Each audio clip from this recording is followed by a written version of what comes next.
All right, guys. So when you reach St. Lucia, when you reach the international airport, UVF, automatically when you pass custom immigration and you come out, you then faced with what you're going to do in terms of transportation. Now, what I was surprised about, because I was going on information that my wife's coworker gave her, that were both false. This is why I try to give you guys updated information that could be very helpful, so it'll help guide you better. Because here's what we heard from her friend, or maybe this is what she heard. We heard it was gonna be less than an hour drive for 25 bucks. I thought that was amazing. Generally, when you land in a country, a lot of times you're looking at least minimum an hour drive because the airport is that far out. An hour, maybe more with traffic. So that, that's to be understood. But the fact that it was gonna be 25, I thought would be great.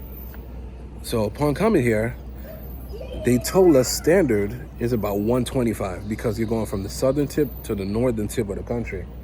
I'm like, 125? And they're telling us it's a 2-hour drive. Now, technically, it wasn't a 2-hour drive, technically. We went on a road that technically is not a highway. So that's for one. So it's gonna take longer because it's not a highway and you're going through mountains. So you're inclining a lot. There's a lot of bends and turns. So you gotta be careful for that. And it was raining a little bit, so it's a little wet.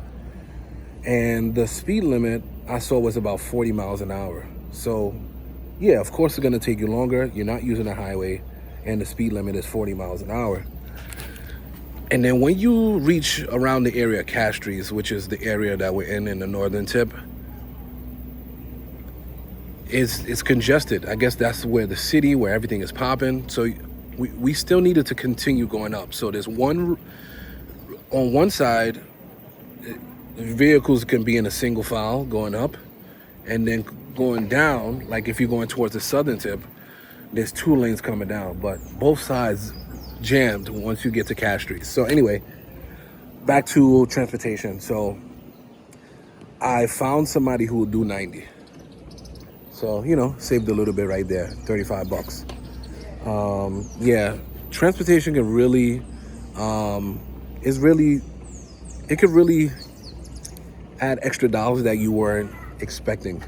Because I'm thinking it's 25, and then all of a sudden we hear 125. So very big difference. So we have that option. In between me figuring out if we were gonna take a airport taxi or whatnot, I asked, because there was budget car rental, and then next to it, I think it was a company called like Cool Breeze rental cars. So I said, let me just ask. Me personally, I don't like driving in other countries. I drive more than the average person that's not a trucker. So I don't want to drive when I go to other countries. I did it a few times. I didn't really want it to. I did it in St. Martin. The car actually was $25 to rent a day. So that's a no-brainer, and the country's small.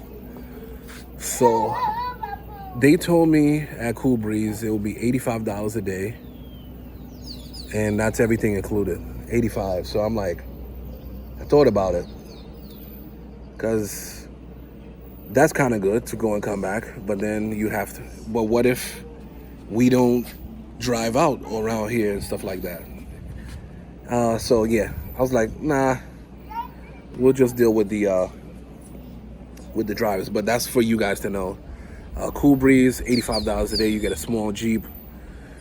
I would have to be in that traffic and whatnot instead of just relaxing after I already drove, 3 hours from upstate to Albany. I mean, from upstate to New York.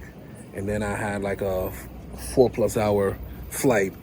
So I didn't want to be driving down here. So, but it would have been fun. It would have been a small Jeep, most likely a Jimmy. So that would have been fun. And I heard gas is like $8 a gallon. That's another thing for you people to know. When you go abroad, especially to the Caribbean, gas is usually double or triple what we pay. First of all, they don't even sell it a lot of times by the gallon, is by the liter. So don't get tricked like that. You might go and you see the prices like super cheap, like $1.79, but that's a liter. And you know, you got to convert how many liters make a gallon, etc. So it becomes very pricey. So you'll have to deal with all of that. Not to mention if you don't know the rules and you do something and then you have to pay a fine. Unnecessary. So,